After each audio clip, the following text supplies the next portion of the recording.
안녕하세요. 오늘은 성경 공부 그리스도를 전하는 교회입니다. 오늘 본문은 빌립보서 1장 7절 8절입니다. 내가 너희 무리를 위하여 이와 같이 생각하는 것이 마땅하니 이는 너희가 내 마음에 있음이며 나의 매임과 복음의 변명함과 확정함에 너희가 다 나와 함께 은혜에 참여한 자가 됨이라. 내가 예수 그리스도의 심장으로 너희 무리를 얼마나 사모하는지 하나님이 내 증인이시니라. 아멘. 바울은 그의 삶으로 정말 열심히 그리스도를 전하였습니다. 바울의 삶을 다른 말로 정의하면 신약을 정리하며 그리스도가 누구인지 정리한 사람이고 또 유대인이 아닌 로마 사람들을 향해 전도의 삶을 살아온 사람입니다.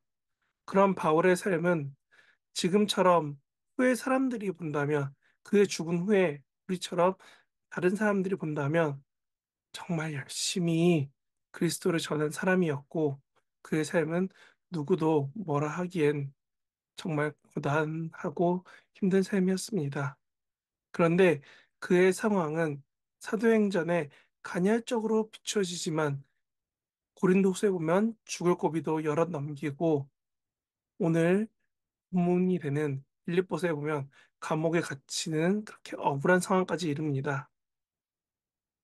사실 사도행전 6장 7장의 바울, 아니 그 당시 이름 사울을 보면 그는 그의 열심으로 그리스도를 믿는 사람을 잡으러 다니던 사람인데 이젠 그런 사람들에게 쫓기는 중입니다. 그래서 감옥에도 이렇게 들어가게 되었습니다. 바울은 어떠한 마음으로 어떠한 삶을 살고 있던 것이었을까요? 바울은 지금 아마도 감옥에 있는 것으로 우리는 사전 정보로 알고 있습니다. 이는 크게 로마 감옥, 그리고 로마행 가기 전에 가이사랴에서, 그리고 그런 예루살렘에 오기 전에 에베소나 고린도에서 감옥에 들어갔다라는 말들이 있습니다. 예전에 학교에선 바울의 감옥은 사도행전 28장에 따른 로마에서의 감옥이다라고 가르쳐졌지만 요즘은 데살로니가 사역 이후 얼마 되지 않은 고린도, 에베소 혹은 로마로 가고 있었던 마지막 여정 중인 가이사랴일 수도 있다라고도 말합니다. 그만큼 바울이 어느 감옥에서 빌립보서를 썼는지 알기는 어려울 만큼 빌립보서는 감옥이라고만 나옵니다. 그런데 이런 학자들이나 연구들보다 더 중요한 것이 바울이 지금 이런 어딘가에 있는 감옥에 갇혀 있고 바울에 대한 소식과 편지가 누군가에 의해 빌립보에도 전달되었다는 것입니다. 아마도 처음에는 빌립보서까지 아니더라도 에바브로티도로 통해서 갔을 거고 그리고 지금은 누가 갖고 간지 정확하게 알 수는 없습니다. 그래서 현재 움직이지 못하는 바울의 억울하고 간절한 마음이 빌립보서의 독자들에게도 전달되는 것이고 우리도 오늘 이 빌립보서를 읽으면 그런 마음을 알게 됩니다.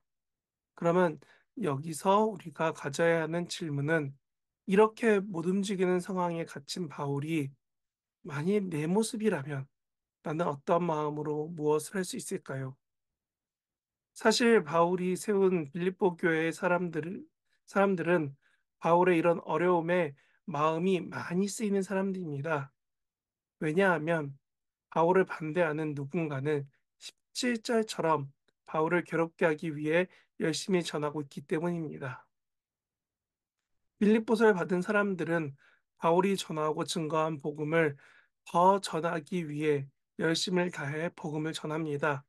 왜냐하면 이들의 열심은 바울이 갇힌 것을 알고 에바브로디도를 보낸 것을 보면 충분히 알 수 있기 때문입니다. 그리고 그 바울의 열심을 조금이라도 닮아가기 위해 이들은 복음을 열심히 전합니다. 왜냐하면 바울의 반대자도 있기 때문이죠. 저는 하나님의 사랑을 전하는 이 빌립보 교회의 모습을 아마도 바울은 알 것이고 우리도 알 수 있을 것이라 생각됩니다. 하나님의 사랑이 흘러가는 공동체의 모습은 하나님의 사랑을 닮아 공동체가 그 사랑을 전하는 데 힘쓴다는 겁니다. 갇혀 있는 바울은 그런 복음의 증거를 기도하고 기다렸고, 교회는 그 이상으로 바울이 전한 복음을, 하나님의 사랑 이야기를 진실하게 전했습니다. 바울이 왜 빌립보서 마지막에 기뻐하라고 하는지, 그리고 왜 빌립보서가 기쁨의 서신이라고 하는지, 이는 오늘 상황을 다시 생각해 보면 됩니다. 오늘 바울은 감옥에 있습니다. 아무도 도우리가 없어서 찾지 않는 여러 사람들 가운데 바울이 있을 수도 있고, 바울 하나를 지키겠다고 정말 많은 병사들이 지키고 있을 수 있습니다. 도움이 정말 하나님 말고는 없을 것 같은 그 감옥 생활에 도우려는 손길이 찾아옵니다. 에바브로디도와, 그리고 오늘 빌립보서 중간에 나오는 바울을 돕는 빌립보 손길이요. 이런 놀라운 사건은 사실 하나님의 방법 말고는 이해할 수도 깨달을 수도 없는 이야기입니다. 바울에게 빌립보 교회는 그리스도를 온전히 전하려고 노력하였던 데살로니가 지역의 귀한 교회였습니다. 그 사역을 위해 열심히 살아가고 있는 바울을 위해 3주밖에 짧게 사역한 데살로니가 교회 사역 중에 2번이나 도운 걸 보면, 아마도 바울을 돕기에 이 빌립보 교회는 정말 열심히 했던 것 같습니다. 그리고 그리스도를 전한다는 것이 얼마나 열심인지 이들의 삶은 후에 기록되지 않았지만 우리는 유추할 수 있습니다. 그 사랑을 증거하기 위해 삶에서 지속적으로 하나님을 사랑하며 증거하며 살아갔다는 것이요. 사실 다른 누군가의 어떠함이 아닌 하나님 앞에 내가 믿고 나와 기도하며 살아가는 것, 그리고 그 삶으로 그리스도를 증거하며 그리스도인으로 살아가는 것, 그것이 바울이 전한 믿음이, 그 복음이 전달되고 또 다른 사람에게 또 다른 사람에게 증거되고 증언되어서 오늘 우리에게까지 오게 된 것 같습니다. 저는 이것을 메아리라고 하려고 합니다.